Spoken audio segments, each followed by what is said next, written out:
വീഡിയോയിലേക്ക് പോകുന്നതിന് മുമ്പ് ഒരു കാര്യം പറയട്ടെ. നമ്മുടെ ചാനൽ ആദ്യമായിട്ടാണ് നിങ്ങൾ കാണുന്നതെങ്കിൽ ഒന്ന് സബ്സ്ക്രൈബ് ചെയ്തിട്ട് പോണേ. പിന്നെ നമ്മുടേത് ഒരു ചെറിയ ചാനലാണ്, അതുകൊണ്ട് തന്നെ നമുക്ക് ലൈക്കും സബ്സ്ക്രൈബും കമൻസും ഒക്കെ വളരെ കുറവാണ്. അപ്പോൾ ഇത് മൂന്നും നിങ്ങളുടെ കയ്യിലാണ്. ഈ മൂന്ന് കാര്യത്തിലും നിങ്ങളുടെ സപ്പോർട്ട് എനിക്കുണ്ടാകണേ, മറക്കല്ലേ. അപ്പോൾ വീഡിയോയിലേക്ക് പോകാം. ആദ്യം കുറച്ച് ഷോർട്ട് അപ്ഡേറ്റുകളാണ്. അതിൽ ആദ്യത്തെ അപ്ഡേറ്റ്, സാഗർ എലിയസ് രാഖിക്ക് ശേഷം അമൽ നീരദിൻ്റെ സംവിധാനത്തിൽ ഒരു ലാലേട്ടൻ പടം വരാൻ പോകുവാണ്. ഈ പ്രോജക്റ്റ് ഇപ്പോൾ കൺഫേം ആയിട്ടുണ്ട്. L367 ശേഷം ഈ അമൽ നീരദ് പടം തുടങ്ങുമെന്നാണ് ഇപ്പോൾ അറിയാൻ സാധിച്ചത്. വരുന്ന അപ്ഡേറ്റ് ശരിയാണെങ്കിൽ ഈ വർഷം തന്നെ പടത്തിന് ഷൂട്ടിംഗ് ആരംഭിക്കും. അടുത്തത്, ഗോൾഡിന് ശേഷം മുങ്ങിപ്പോയ പുത്രൻ ഇപ്പോൾ ഒരു കംബാക്കിന് റെഡി ആയിട്ടുണ്ട്. പുള്ളി അടുത്ത പടവുമായി വരാൻ പോകുവാണ്. ട്രെൻഡ് സെറ്റർ പ്രേമത്തിന് ശേഷം അൽഫോൺസ് പുത്രൻ നിവിൻ കോംബോയിലാണ് ഈ പടം വരാൻ പോകുന്നത്. പടം ഒരു ഗ്യാങ്സ്റ്റർ ത്രില്ലറാണ്. പടത്തിൻ്റെ അനൗൺസ്മെൻറ്റ് ഉടനെ ഉണ്ടാകും. സലാറിന് ശേഷം പ്രശാന്ത് നീൽ സംവിധാനം ചെയ്യാൻ പോകുന്ന പടത്തിൻ്റെ ഭാഗത്ത് നിന്ന് ഇപ്പോൾ ഒരു അപ്ഡേറ്റ് എത്തിയിട്ടുണ്ട്. പടത്തിൽ ടൊവിനോ ഉണ്ടായിരിക്കുമെന്ന് നേരത്തെ റൂമർ വന്നിരുന്നു. സംഭവം അന്ന് കൺഫേം ആയിരുന്നു, പക്ഷേ അത് ഇനി നടക്കില്ല. NTR നീൽ പടത്തിൽ നിന്നും ടൊവിനോ പിന്മാറി. പുള്ളിയുടെ ഡേറ്റ് ക്ലാഷ് ആയതുകൊണ്ടാണ് ഈ പ്രോജക്റ്റിൽ നിന്നും ഒഴിവായത്. പക്ഷേ ഇപ്പോൾ കിട്ടിയ അപ്ഡേറ്റ് അനുസരിച്ച് ആ സ്പേസിലേക്ക് പുതിയൊരാളെ പൊക്കാൻ പ്രശാന്ത് പ്ലാൻ ചെയ്യുന്നുണ്ട്. അത് ഉണ്ണി മുകുന്ദനാണ്. NTR നീൽ പടത്തിലൊരു പ്രധാന വേഷത്തിൽ ഉണ്ണി മുകുന്ദൻ എത്തിയേക്കുമെന്നാണ് അറിയാൻ സാധിച്ചത്. വാടിവാസൽ, നമ്മുടെ സൂര്യയുടെ ലീഡിൽ വെട്രിമാരൻ സംവിധാനം ചെയ്യാൻ പോകുന്ന വെട്രിമാരൻ്റെ ഡ്രീം പ്രോജക്റ്റാണ് വാടിവാസൽ. അങ്ങനെ 1.5 കൊല്ലത്തെ വിടുതലേ കുരുക്കിൽ നിന്നുമെല്ലാം പുറത്തു വന്ന വെട്രിമാരൻ ഇപ്പോൾ വാടിവാസലിനായുള്ള പരിപാടികളൊക്കെ ആരംഭിച്ചു കഴിഞ്ഞു. വെട്രിമാരൻ ഇപ്പോൾ വാടിവാസലിൻ്റെ പ്രീ പ്രൊഡക്ഷൻ വർക്കിലാണെന്നാണ് അപ്ഡേറ്റ് വരുന്നത്. ഒരു സൈഡിൽ അരസൻ സിനിമയുടെ ഷൂട്ട് നടന്നിരുന്നു, പക്ഷേ ഇപ്പോൾ അരസൻ സിനിമയുടെ ഷൂട്ട് ചില പ്രശ്നങ്ങൾ കാരണം നിർത്തിവെച്ചേക്കുക. അപ്പോൾ ആ ഗ്യാപ്പിൽ വെട്രിമാരൻ വാടിവാസലിൻ്റെ പരിപാടികളൊക്കെ ആരംഭിക്കാൻ പോകുക. ഇപ്പോൾ വാടിവാസൽ സിനിമയുടെ ഭാഗത്തു നിന്ന് കുറച്ച് അപ്ഡേറ്റ് എത്തിയിട്ടുണ്ട്. അതിൽ ആദ്യത്തെ അപ്ഡേറ്റ് പടത്തിൻ്റെ മ്യൂസിക്കിൻ്റെ ഭാഗത്തു നിന്നാണ്. ഇടയ്ക്ക് വെച്ച് ഹോൾഡ് ചെയ്ത പടത്തിൻ്റെ മ്യൂസിക് വർക്ക് GV പ്രകാശ് കുറച്ച് മാസങ്ങൾക്ക് മുമ്പ് റീസ്റ്റാർട്ട് ചെയ്തിരുന്നു. ഇപ്പോൾ അറിയാൻ സാധിച്ചത് വാടിവാസലിനായുള്ള 2 സോങ് ഓൾറെഡി കംപ്ലീറ്റ് ആക്കി എന്നാണ്. ഓൾറെഡി പടത്തിൻ്റെ ഓഡിയോ റൈറ്റ്സ് ഒക്കെ 10 കോടിക്ക് മുകളിലെങ്ങാണ്ട് വരുന്നൊരു തുകയ്ക്ക് വിറ്റുപോയി. അടുത്ത അപ്ഡേറ്റ് വാടിവാസലിൻ്റെ ഭാഗത്തുനിന്ന് വന്ന ഒരു റൂമറാണ്. അതായത് വാടിവാസൽ സിനിമ 3 പാർട്ടായിട്ടായിരിക്കും വരാൻ പോകുന്നതെന്ന്. പക്ഷേ ഈ ഒരു അപ്ഡേറ്റ് ശരിക്കും ഫേക്കാണ്. ഒരിക്കലും വാടിവാസൽ 3 പാർട്ടായിട്ട് വരാൻ പോകുന്നില്ല.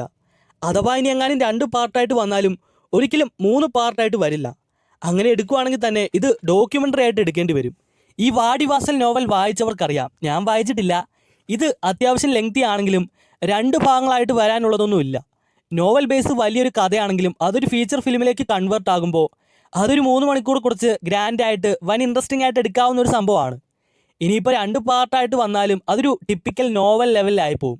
ഈ വിടുതലയൊക്കെ പോലെ മെയിനായിട്ടുള്ള കഥ ഫസ്റ്റ് പാർട്ടിലേ പറഞ്ഞിട്ട് സെക്കൻഡ് പാർട്ട് വരുമ്പോഴേക്കും ഉള്ളത് കുറെ കൂടി വലിച്ചു നീട്ടും. ആ ഒരു റിസ്ക് ഒരിക്കലും വാടിവാസലിൻ്റെ കാര്യത്തിൽ എടുക്കില്ലായിരിക്കും. കാര്യം ഇതിൽ കുറച്ച് കമേഴ്ഷ്യൽ എലമെൻറ്റ്സ് ഒക്കെ ഉള്ളൊരു സബ്ജക്റ്റാണ്. ഒരുപാട് വലിച്ചു നീട്ടി അലമ്പാക്കാതെ ഒറ്റ പാർട്ടിൽ കിട്ടിക്കായിട്ട് സംഭവം എടുത്ത് വെക്കാവുന്നതേ ഉള്ളൂ. പക്ഷേ ഈ ഒരു വാടിവാസൽ എപ്പോൾ സംഭവിക്കുമെന്ന് ഒരു പിടിയില്ല. കാര്യം ഈ വെട്രിമാരനൊരു നിലപാടില്ലാത്ത മനുഷ്യനാണ്.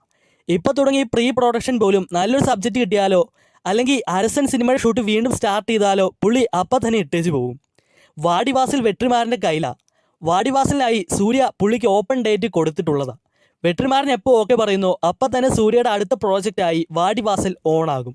LCU ചാപ്റ്റർ 0 ലോകേഷ് സിനിമാറ്റിക് യൂണിവേഴ്സിൻ്റെ ഭാഗമായി ലോകേഷ് കനകരാജ് സംവിധാനം ചെയ്ത ഒരു ചെറിയ ഷോർട്ട് ഫിലിമാണ് ചാപ്റ്റർ 0. ലോകേഷ് സിനിമാറ്റിക് യൂണിവേഴ്സിലെ കൈദി, വിക്രം, ലിയോ എല്ലാത്തിൻ്റെയും തുടക്കം. അതായത് സംഭവങ്ങളുടെ യഥാർത്ഥ ഒറിജിനാണ് ചാപ്റ്റർ 0. ഇപ്പോൾ ഈ ചാപ്റ്റർ 0യിൽ നിന്നാണ് ശരിക്കും കൈദി 2ലേക്ക് പോലും ലീഡ് വരാൻ പോകുന്നത്. 2024 ഒക്ടോബറിൽ ചാപ്റ്റർ 0 ഒഫീഷ്യലായി അനൗൺസ് ചെയ്തിരുന്നു. 2025 ജനുവരിയിൽ നെറ്റ്ഫ്ലിക്സിലൂടെ റിലീസും കൺഫേം ചെയ്തിരുന്നു. പിന്നെ എന്തു പറ്റിയെന്നറിയില്ല, ഒരു പിടിയില്ല.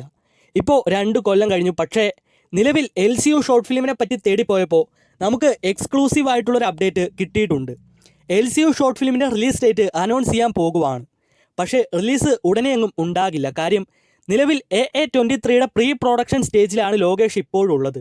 2026 തന്നെ ഈ പ്രോജക്റ്റിൻ്റെ ഷൂട്ടിംഗ് ആരംഭിക്കും. AA23യുടെ ഷൂട്ടിംഗ് ആരംഭിക്കുന്നതിനും കൃത്യം 1 മാസം മുമ്പ് LCU ഷോർട്ട് ഫിലിം നെറ്റ്ഫ്ലിക്സിലൂടെ റിലീസ് ചെയ്യും.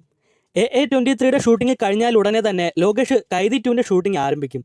അപ്പോൾ കൈദി 2 തുടങ്ങുന്നതിന് മുമ്പുള്ള ആ ചെറിയ ഗ്യാപ്പിൽ LCU ഷോർട്ട് ഫിലിം റിലീസ് ചെയ്ത് അതിലൂടെ കൈദി 2ലേക്കുള്ള ഹൈപ്പ് ബിൽഡ് ചെയ്ത് നിർത്തും. അപ്പോൾ ഇതാണ് ലോകേഷിൻ്റെ മാസ്റ്റർ പ്ലാൻ. ഇപ്പോൾ കിട്ടിയ അപ്ഡേറ്റ് അനുസരിച്ച് 2026 ഓഗസ്റ്റ് 14 ചാപ്റ്റർ 0 നെറ്റ്ഫ്ലിക്സിലൂടെ പുറത്തുവിടും. ദളപതിയുടെ ജനനായകൻ സിനിമ കഴിഞ്ഞ ദിവസം എക്സിലൂടെ ലീക്കായി വൻ വൈറലായി വലിയ പ്രശ്നമായി മാറിയിരുന്നു. നല്ലൊരു ഭാഗം ഓഡിയൻസും ഇതിനോടകം തന്നെ പടം കണ്ടു കഴിഞ്ഞു. പക്ഷേ നിലവിൽ അറിയാൻ സാധിച്ചത് ജനനായകൻ വീണ്ടും തിയേറ്റർ റിലീസ് കൺഫേം ആക്കിയിട്ടുണ്ട് എന്നാണ്. അപ്ഡേറ്റ് അനുസരിച്ച് സെൻസർ ബോർഡിൽ നിന്ന് കിട്ടിയ പണി കൊണ്ട് തന്നെയാണ് പടം ലീക്കായത്. അപ്പോൾ ഈ വിഷയത്തെ സംബന്ധിച്ച് ജനനായകൻ ടീം ഹൈക്കോർട്ടിൽ കേസ് ഫയൽ ചെയ്ത് കഴിഞ്ഞു. സെൻസർ സർട്ടിഫിക്കറ്റിന്റെ കാര്യത്തിൽ ഇനിയും അവർക്ക് വാശി പിടിക്കാൻ സാധിക്കും. നേരത്തെ ഈ പടത്തിന്റെ OTT ഡെലിവറി ക്യാൻസൽ ആയി പോയിരുന്നു. പിന്നെ അത് എന്തൊക്കെയോ പറഞ്ഞ് സെറ്റാക്കി. പക്ഷേ ഈ പടം കൊണ്ട് KVN പ്രൊഡക്ഷന് വലിയൊരു തുക ഇതിനോടകം തന്നെ നഷ്ടമായി കഴിഞ്ഞു.